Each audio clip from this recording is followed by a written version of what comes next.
नमस्कार दर्शक बंधु आज खबर रही फांका पड़ी बड़ बाबूर बड़ चेयर दर्शक बंधु टी ए दृश्य भल कि नजर पकाते। ए दृश्यटी हूँ जगतसिंहपुर जिला बालिकुदा ब्लॉक में नियुक्ति पाई सेक्शन अफिसर बा बड़ बाबू कार्यालय। एटी देखा मिलूना बड़ बाबू भूली जाउछंती समय ज्ञान।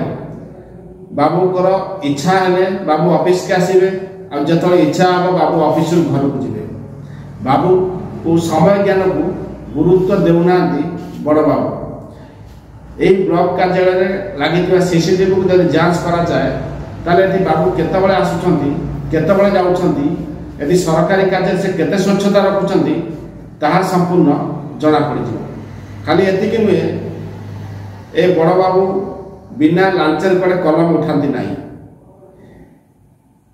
बड़ बाबू कार्यालय में सीसीटीवी लगी बेले बड़ बाबू निज कार्यालय कड़े लांच न नहीं कार्यालय बाहर को आसिक लांच नहीं कार्य करते किसी व्यक्ति आम अभियोग करता बेले आम कैमेरा आगे कहवाक भय कर लांच न पाइले बड़ बाबू ये निज कलम चलाती ना।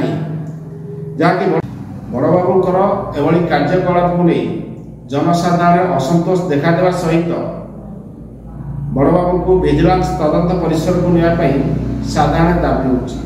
बड़ बाबू चाकरी कला पूर्व संपत्ति केते थिला, चाकरी कला पर संपत्ति केते गुणा बढ़ी, से सरकार को केते आयकर हिसाब देछंती। ये समस्त घटना को विजिलेंस विभाग तदंत परिसर को नहीं बा बड़ बाबू को तदंत परिसर को नहीं प्रकृत रहस्य लोकलोचन आने को साधारण दाबी होची।